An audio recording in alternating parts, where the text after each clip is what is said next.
Sa pelikula at telenovela, handang hamakin ng bidang lalaki at babae ang lahat upang magkasama lamang sila.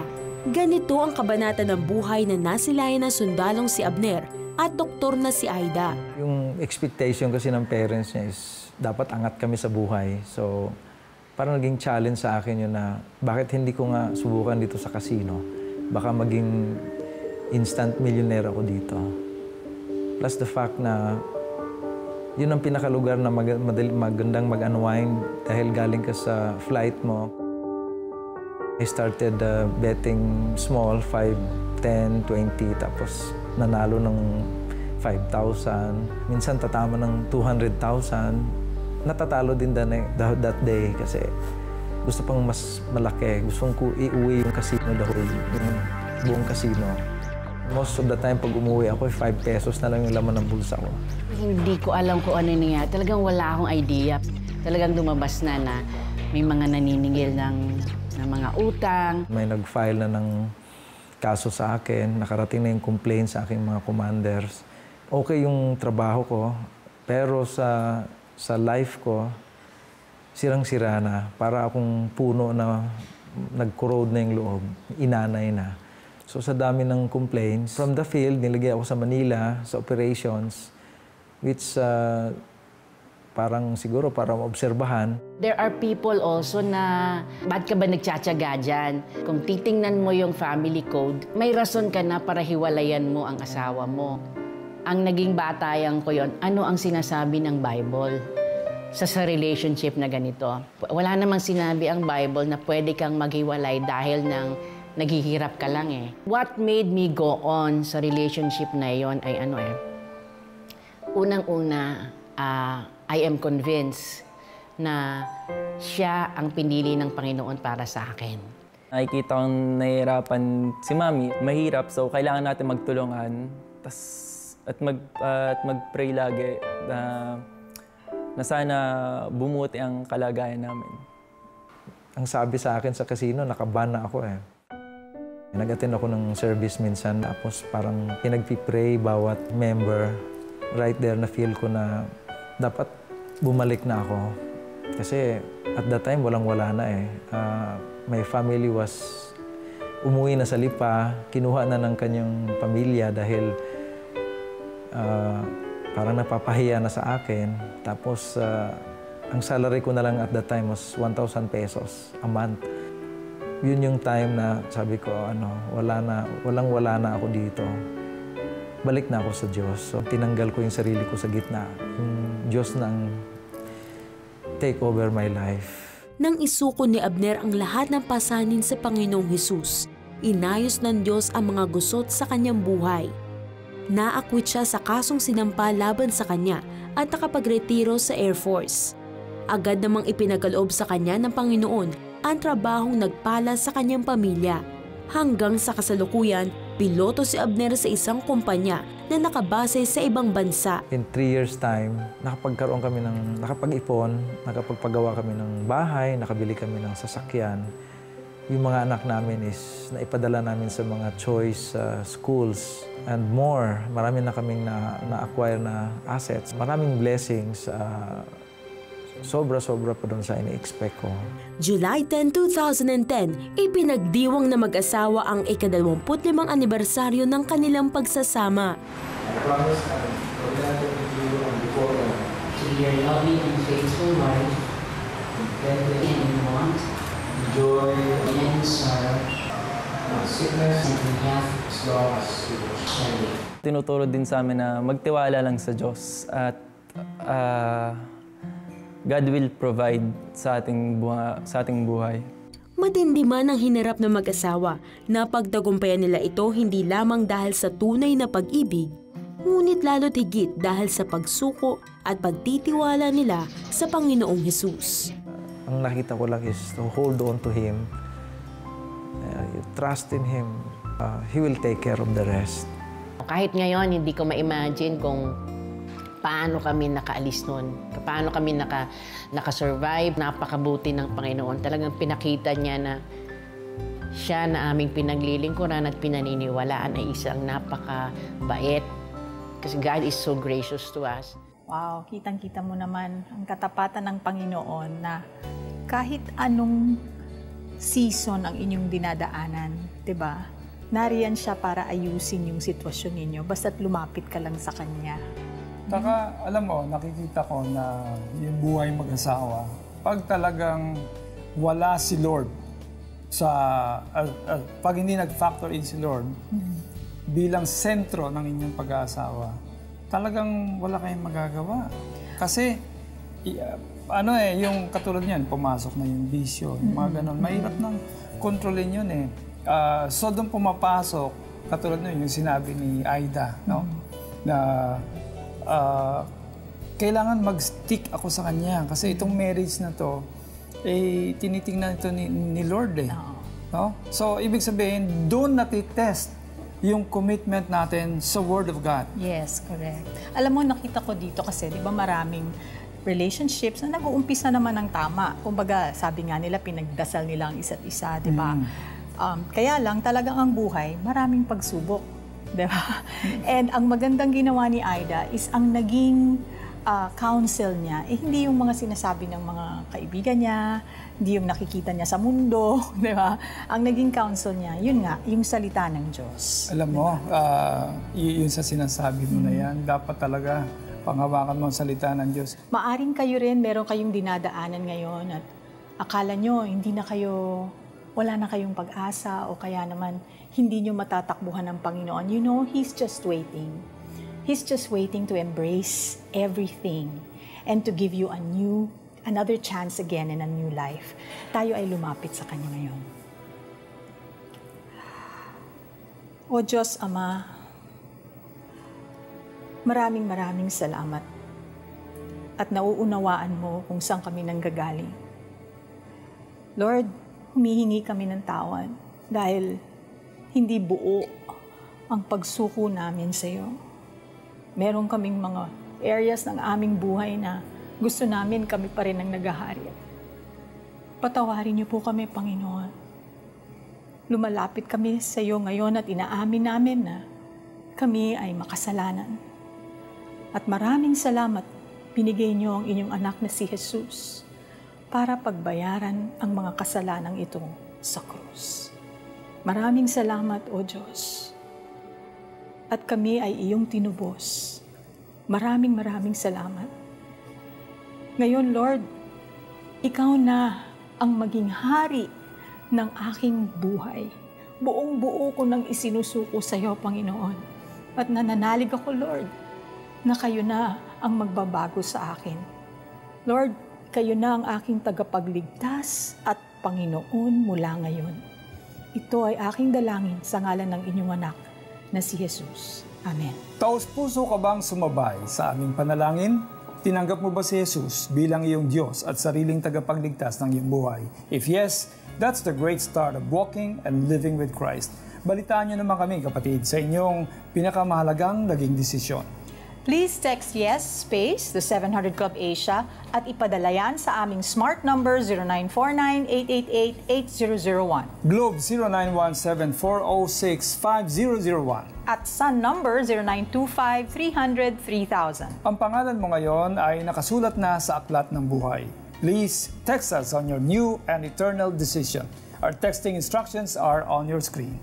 One great advice, walk daily with Christ by reading His Word, the Bible. Ang tanong!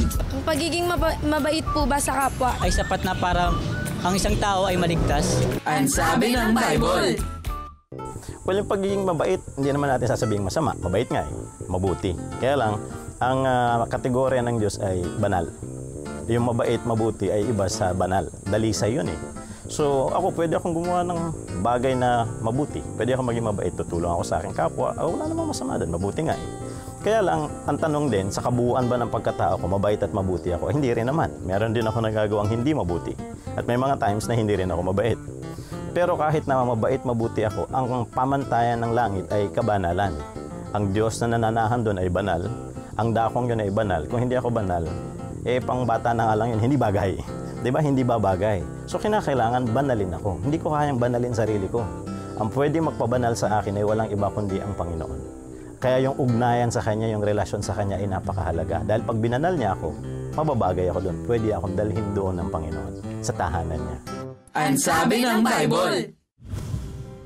Lalaking may ketong, paano nagkaroon ng great skin? Alamin. Bakit ang daming pagsubok sa buhay? Sasagutin natin yan sa ating The Bucket List. Babaeng lubog sa utang noon, utang free na at may property pa sa Boracay. Ang kanilang great stories at ang aming great prizes sa Looking Great! Isang matagumpay na dealer ng gulay ang mag-asawang Egliseo at Flor. Katuwang pa ni Flor ang asawa sa pag-aangkat ng gulay.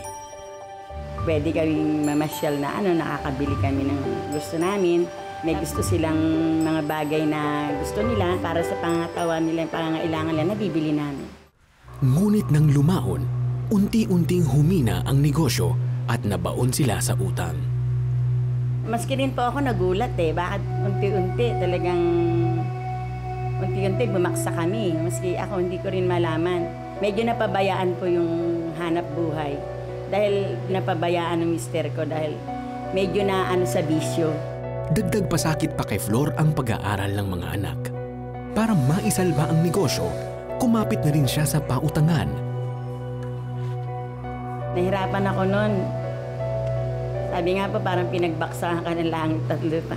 Natatakot ako dahil maraming naniningil sa akin. Nawala yung kapayapaan ko dahil yung akala ko, yung kinabukasan ng mga anak ko masisira dahil wala nang isusuporta. Sa gitna ng kanyang depresyon at kalungkutan, isang talata sa Biblia ang nagbigay pag-asa kay Flor. Yung sa Isaiah 43 po, huwag kang matatakot, ililigtas kita. Hindi ka madadaig ng mga suliranin. Hindi ka maibibuwal ng mga mabibigat na pagsubok. Pinanghawakan ko po itong verse na to. Lakas loob niyang hinarap ang kanyang mga problemang pinansyal. Tapos nga po, nagpipray ako, binigay ng Lord. Tapos ngayon po, hinarap ko na, pinuntahan ko na lahat yung pinagkakautangan namin. Yung halimbawa, yung hulog kong 1,000, kinausap ko sila na hulugan ko na lang ng kaya ko, 100, hanggang sa matapos. Nagkasundo na rin ang mag-asawa na magtulungan upang isalba ang negosyo. Simula noon, bumuhos ang pagpapala sa pamilya ni Flor. Nakapagtapos din ng pag-aaral ang kanyang mga anak na ngayon ay may magaganda ng trabaho.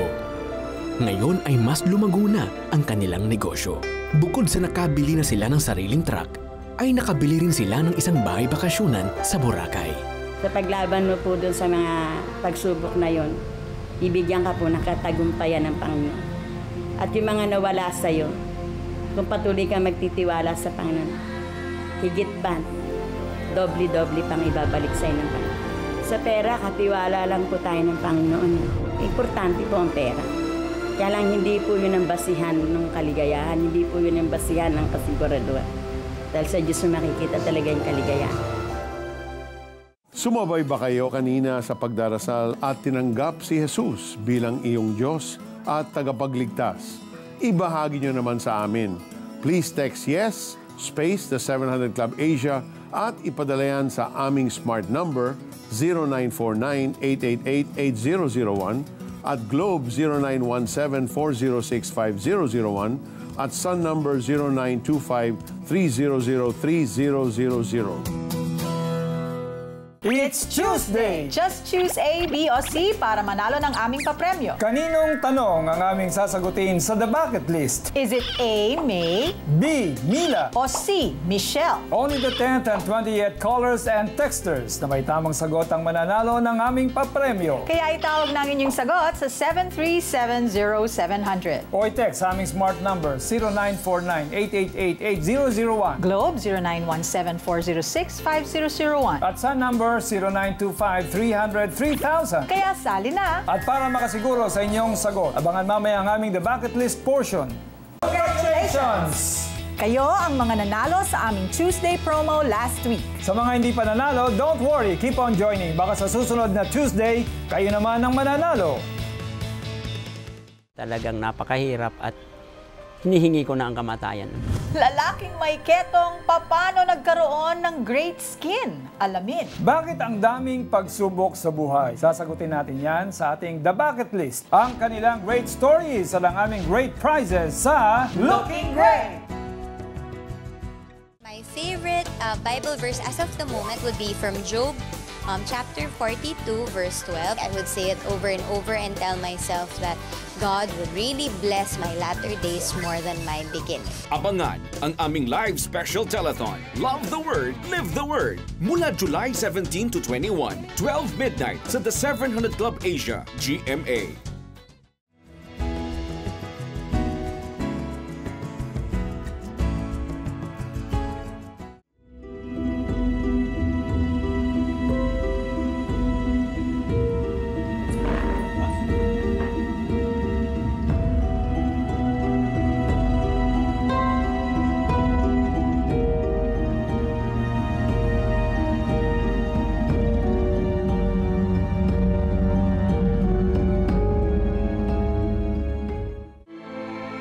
Leader ng mga kabataan sa kanilang barangay si Tito. Subalit siya naman ang mismong nangunguna sa paggawa ng mga maling gawain. Ngunit isang karamdaman ang bumulabog kay Tito. Sa edad na 22, siya ay na-diagnose na mayroong keto. Hindi ako maniwala. Humingi pa ako ng second opinion sa isang doktor. At the same ang findings. Leprosy at kailangan kong pumunta ng San Lazaro sa Leprosy Division sa Department of the Health. At doon ay naging positive na ketong. Pagdaan ng ilang mga araw, unti-unting kinain ng sakit na ketong ang kanyang lakas hanggang sa siya ay malumpo.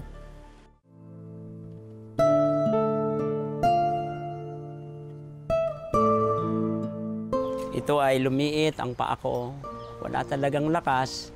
Naranasan ko pati mga kamay na mamagato sa tindi ng hirap. At sa una pa lamang paglumpo, talagang napakahirap at hinihingi ko na ang kamatayan nun . Matapos ang ilang buwang gamutan, unti-unting gumagaling si Tito.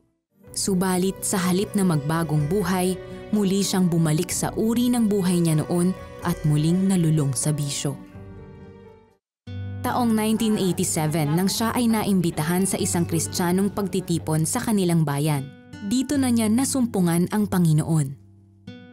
Iba yung dating nung word ng Matthew 11:28 na ang sabi doon lumapit kayong napapagal at nabibigatang lubha at kayo'y aking papapagpahingahin.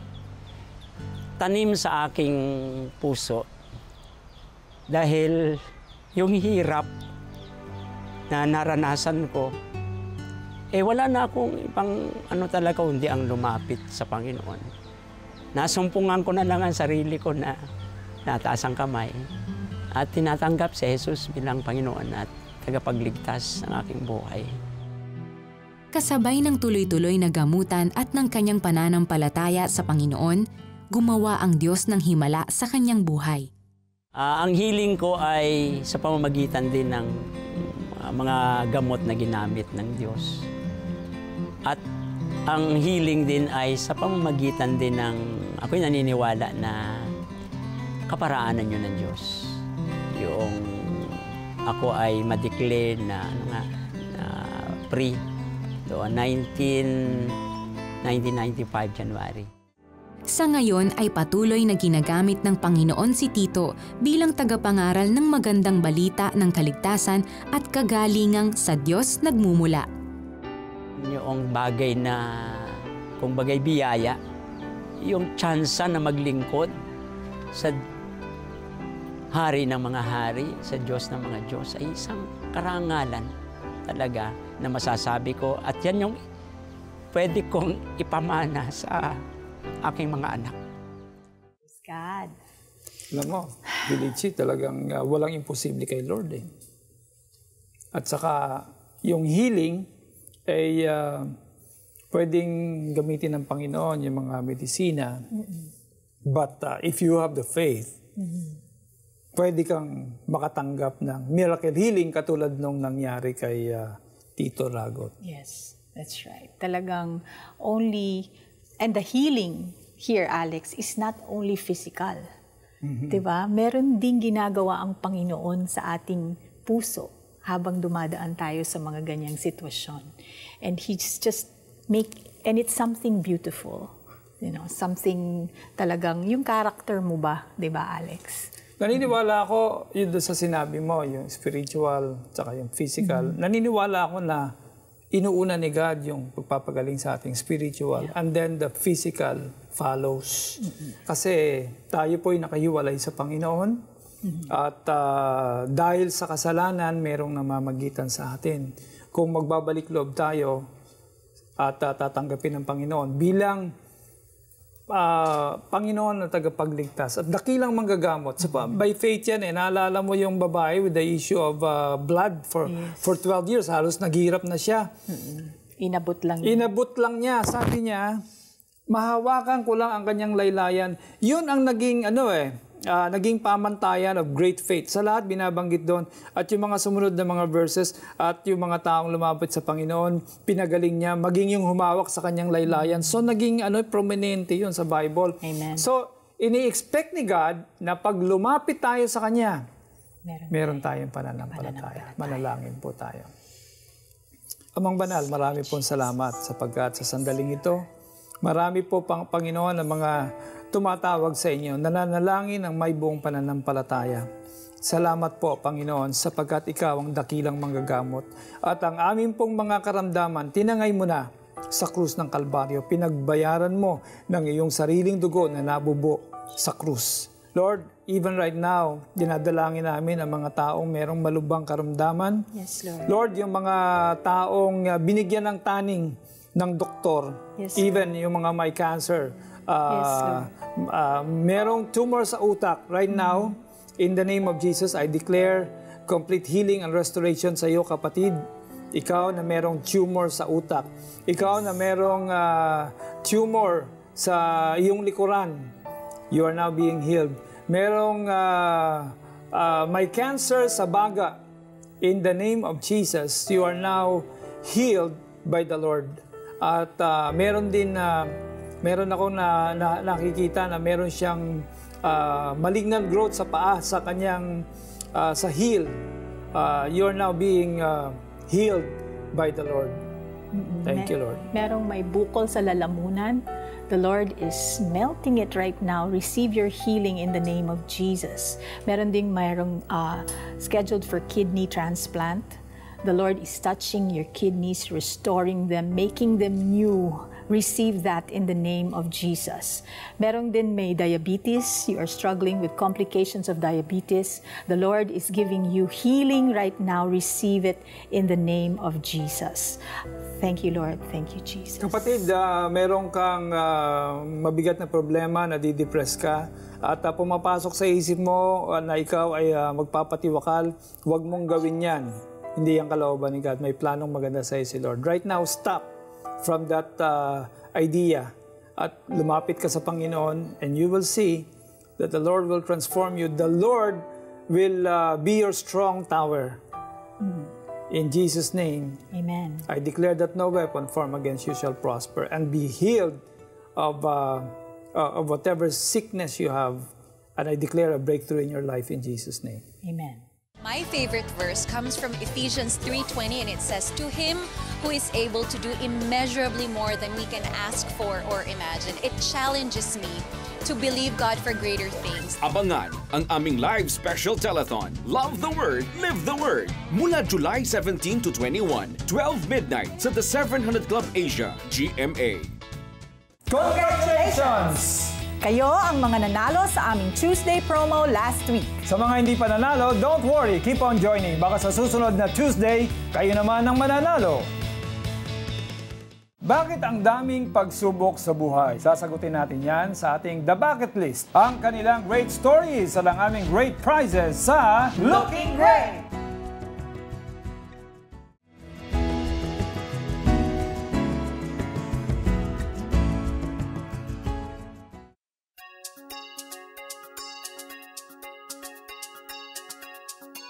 Bakit ganito? Bakit ganyan? Araw-araw, libo-libo ang tumatawag at nagte-text sa aming 24-hour prayer center. Bit-bit ang kanilang katanungan o bucket list sa buhay. Tulad nito, mula sa bucket list ni Mila.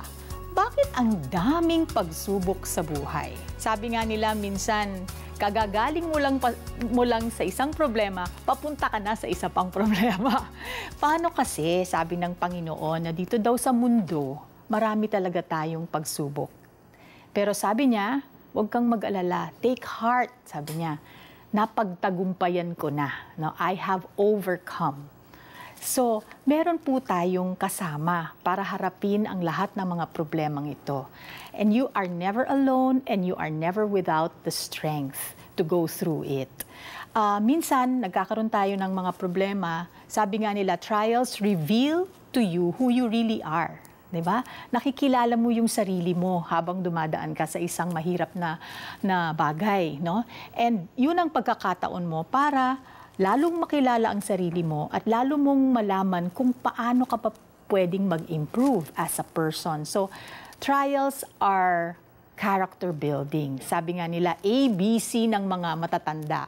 Adversity builds character. Diba? So, talagang meron talaga.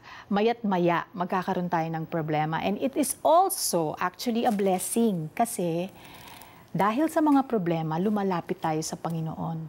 Nakikita natin na siya ay tapat, na ang kanyang mga pangako ay totoo kung mananalig tayo sa kanya. Kung pangahawakan natin ang mga pangakong ito, you will see na talagang you will have victory over your problems for as long as Jesus is there.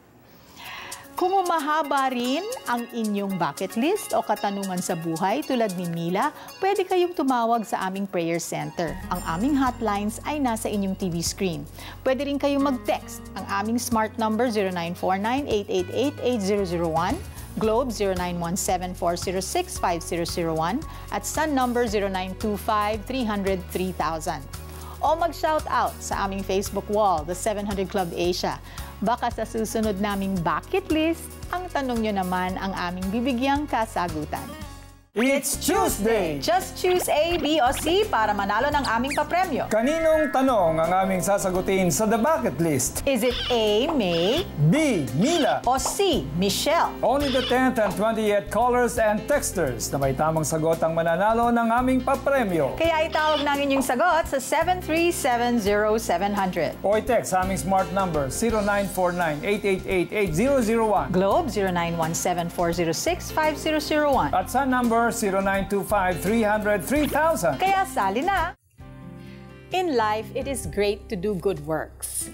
It is great to forgive. It is great to pray. It is great to love others. But there is nothing greater than trusting and loving God, the creator of the universe. In Isaiah chapter 40, verse 26, it says, "Lift your eyes and look to the heavens. Who created all these? He who brings out the starry host one by one and calls them each by name. Because of his great power and mighty strength, not one of them is missing." Thank you, Lord, for your great love. At dito nagtatapos ang ating maikling kwentuhan. Stories of hope, faith, and love. Mga kwento ng pagbabago para sa pagbabago. Ako po si Felicie Pangilinan Buizon. At ako naman po si Alex Tinsay na nagsasabing, si Kristo ang simula ng tunay na pagbabago. God bless you more. See you next time. Pinaka-importante to lose weight talaga is on the waist area, lalo kung medyo malaki yung mid-area natin. Kalituhan sa pag-ibig ng Ama ang dulot ng malupit nitong pagdidisiplina kay Dayan. Kung masyado siyang stricto, basta isang mali, kailangan papaluin ka niya. Lahat yata ng pamalo, naranasan ko na.